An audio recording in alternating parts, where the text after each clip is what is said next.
Hi there and welcome back to my channel. Today I am sharing with you a few tips for eliminating screen time. So our family has been essentially screen-free for about 3 years. When my daughter, who's now 7, was around 3, we decided that we were going to cut out almost every screen that we had in our home. We do not have a TV in our living room. We do not utilize TV time in the afternoons and the evenings, and really not on the weekends either. So it's been interesting to have friends or families that we meet ask us, how do you survive, especially being a homeschool mom, home all the time with your kids? How do you survive no screens? So I'm going to share a few of my personal tips with you all. My children are older, but I have had young children and not used screens before. So I'll try to touch on both ages because I know that when you have little kids, it's a little bit different and their attention span might be a little bit different than older kids. So if you're interested in learning how we eliminate screen time and some tips for how you can do it in your home, then keep watching. When I decided to stop using the TV, we were a family that didn't really think about maybe we shouldn't put our toddler in front of the TV. It wasn't something that crossed my mind. When I was teaching in public school, we used to have movie night or movie days where, it would be the end of a school term and it'd be Christmas break, and so we'd watch the Polar Express, and that was normal. I grew up watching movies in public school a lot, and I've watched some interesting movies in public school that I don't know if my grandmother would have been happy with me watching, but I watched them. And so for me as a mother, I never really questioned, should I have the TV be a huge part of my child's life? And it wasn't something that it's not something I think is horrible or bad necessarily. I think it's just something that doesn't really need to have a ton of focus. And just a little background, the reason we decided to eliminate screens was so that our children could learn how to be bored, so that they could learn and pursue other interests such as reading. Most of the time they would be spending in front of a TV or a screen or an iPad or whatever. They are spending reading instead. So that's time well spent. And then I also wanted them to be very good at being outside and just playing. So the past several years, we will go outside and spend a lot of time in the forest, and they will make a game out of some sticks and leaves, and they'll pretend to make soup. And we could be playing on a little hill in the middle of the forest, and we would be there for hours. And that is because they have learned to be bored, and they've learned to entertain themselves and just kind of be as children. And we all know that's how it used to be before TVs existed. So basically that's a little bit of background on why we decided not to use screens in our family anymore. I will say that there are a few times a year, we like to sit down as a family and watch a movie, or we might watch a cooking show. My daughters really like Barefoot Contessa, and so they will watch her make a roast chicken, and that's fun. So, but TV time for us, even though it's rare, is always family time. So it's never, here girls, I'm gonna put you right here, I'll be back, I'm gonna go do this. So that's just something that we made as a family rule, and it works really well for us. And so here are my tips though. If you feel like you're watching this and you're thinking, okay, well, I want to make a change, but I have no idea where to begin, and I want to share with you, truly, I was in the same boat. I fell into the trap. Like I said, I never questioned having screens in our home. We did utilize the TV because my husband traveled. And so in my head, I was saying, okay, well, I'm home all alone. I've got my 2 young kids. My oldest is 3, my youngest is just a tiny baby, and I'm just surviving day to day. That was my mindset. And so I would turn on Daniel Tiger, and she'd watch Daniel Tiger for sometimes several hours. And we were living in Arizona, so it was very hot outside in the summer. And this was just all in my head, the excuses I was making for myself of, okay, well, this is what I have to do. I'm a single parent right now. I am parenting on my own. My husband's traveling for weeks on end. But I just want to share with you that my husband continued to travel. My little baby, who was a newborn and actually a little bit easier to have around, got older. And the older she got, the harder it was to prepare dinner and do all the things I need to do, take care of the house. But I will say, when I stopped utilizing the screens, I was happier, my children were happier, their habits of attention grew as they were able to entertain themselves, and I kind of grew as a mother and got used to setting out things for them to do instead of the screen. So here are my tips for you. If you are in that situation and you want to make a change, good for you. If you don't want to cut them out altogether, that's great. Maybe you just want to utilize it on the weekends, that's fine too.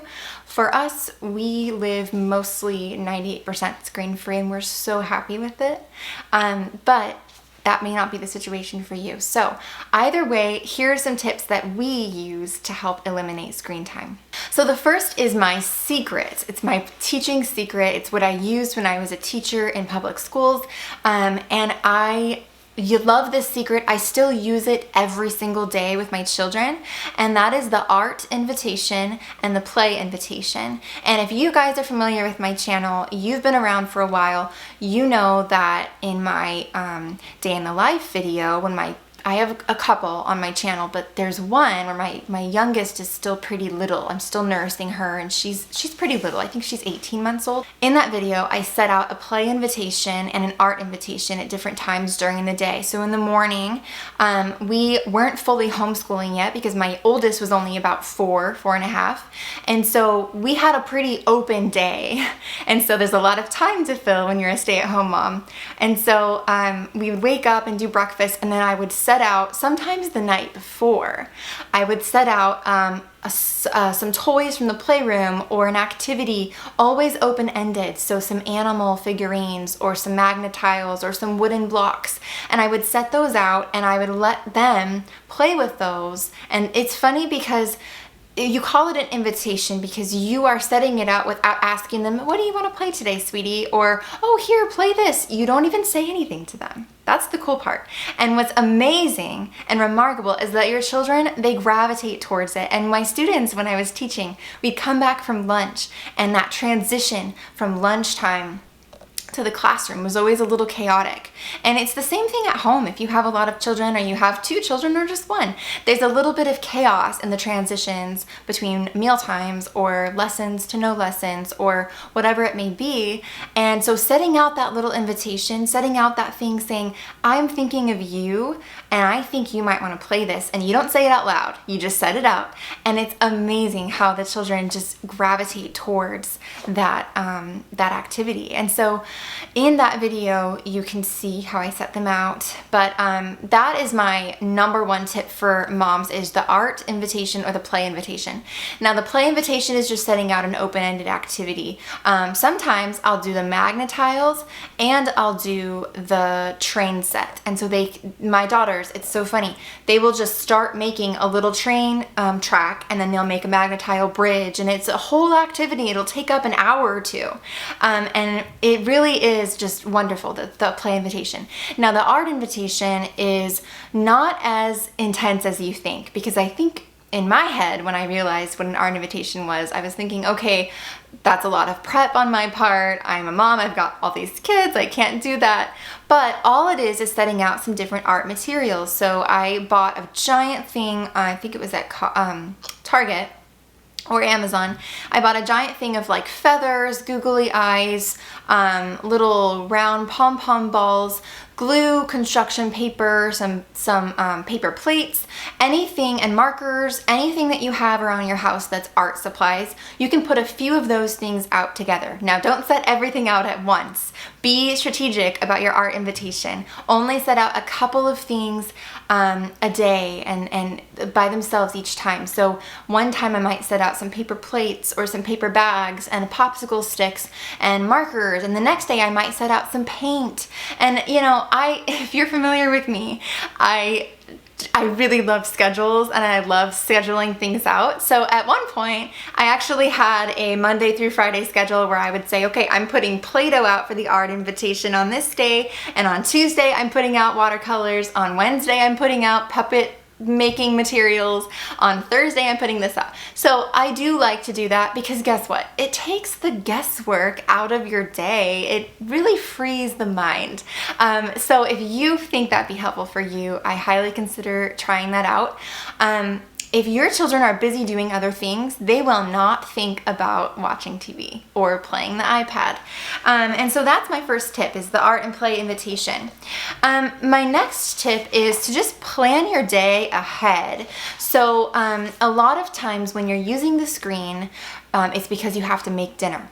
And so what I've found in my 7 years as a stay-at-home mom, I found that if I kind of do that expand and contract model of being with my child, and then letting her be on her own, and then being with her, and then letting her be on her own. So a good example of this would be, okay, every time I know I need to make dinner, I'm gonna go for a walk before dinner time with the kids and spend some time with them and talk to them.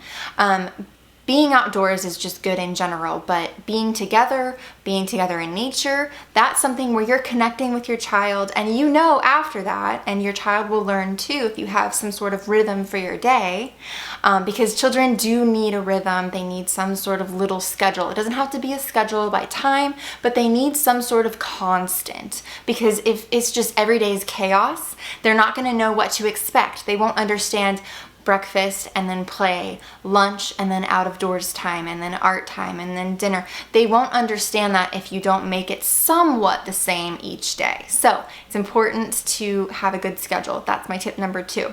Tip number 3 is that expand and contract. So being together and connecting, and then letting your child be on their own. The idea behind going for a walk together before dinner is, okay, now we can come in, your child's probably tired from playing or walking or riding the bike or the scooter or whatever they're doing, and they're ready to be quiet for a few minutes. And that 30 to 45 minute block is when you get to make dinner. So you don't have to plan on having them watch TV or play an iPad game. You can just let them go play whatever invitation you set out for them, or you can say, we're gonna have some quiet time. You're welcome to play while mommy makes dinner. It's important too to communicate with your child. Even a 2-year-old, you can say to them, I love you. I want to spend time with you and read to you. I have to make dinner right now. And I listened to a Janet Lansbury podcast a really long time ago. Something that she said struck me. It basically, what she said is, you have to tell your child and let them know, I am busy right now. I want to be with you all the time, and I love you, but I have this thing that I need to do. It's mommy's duty to make dinner, so I'm going to make dinner right now. Or mommy has to clean the bathrooms, so I'm going to clean the bathrooms. You can sit right next to me and clean the bathrooms if you want to. You can be right here with me. And that would be my next tip, I think, is to just have your child join in on what you're doing. And sometimes this works really well, and sometimes it doesn't. Sometimes mom needs quiet time. I totally am guilty of that. I need a little bit of moments. I need some moments to myself. As I film this video right now, my children are both playing with the play invitation that I had to set out for them, and they are 7 and 4. So it never ends, but I spent time with them before this. We had a meal together, and then we read a story together, and then I came in here to film this, and I am using my 30 to 45 minute block of them being quiet and busy playing, so that I can talk to you guys in a film right now. And after this, I'm going to go spend time with them again by reading to them or going for a walk or whatever. So having those moments planned out throughout the day, being together, quiet time for mom, being together, mom makes a meal, being together, reading a story, mom gets 5 minutes, 10 minutes to read, I have to nurse the baby, whatever it may be. Truly, it doesn't take a lot of thought once you're used to it. So yes, planning that stuff out is so helpful. The other thing is, I want to let you know that it's really important to train your children, and that is where I was going with the Janet Lansbury quote, is you have to just let them, sometimes it's okay to let your children be upset. And I don't experience this anymore because it's been 3 years since we cut out screens. And to be honest, my child was not used to watching them enough to where it really made a difference. I would say in the first few days of us not using the TV anymore, she was little, and she would just say, oh, I want to watch Daniel Tiger. And we'd say, oh, no, let's read this book instead. And so it did take a lot of work in the beginning for me to kind of train that habit of attention and of not wanting to divert the attention to something else. And she really had to learn how to play on her own, play imaginatively, and to just be bored. And even little kids, you guys, they are capable of it. My little 4-year-old is a perfect example because she never had TV as a child. We cut out screens when she was just tiny, so she wasn't able to understand how, you know, she would want to watch it all the time. She truly just doesn't think about it. It's not part of her day. And so it's important to let your children be and to not worry so much about, oh, well, what if they're upset or they're, you know, you hear about parents having to detox their children from the screen. And I truly believe that's what has to be done.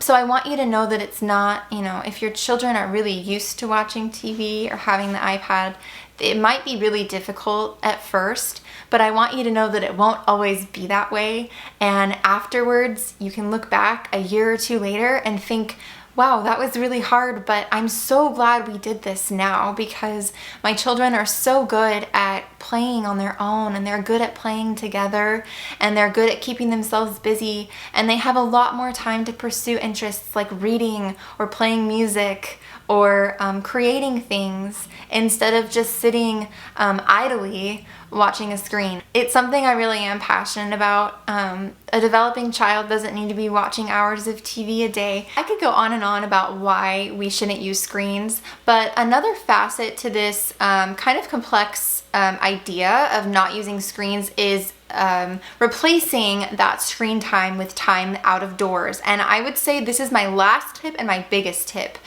is to keep your children outside as much as possible. So if you have a backyard, spend a lot of time in that backyard. If you have a neighborhood, walk around the neighborhood, find a big tree to play under. We used to have this big oak tree in our last neighborhood and we loved it. We spent so much time there, and it was just a tree with a little patch of grass around it, but we built fairy houses there, we had picnics there, we read stories there, we ate meals there, we watched the sunset there. We spent countless hours together connecting under that small tree in our suburban neighborhood. So it is possible. If you live near a forest or a beach, great, spend time outside there for sure. But just know that if you live in a very big city or somewhere that you don't think nature is available to you, it is.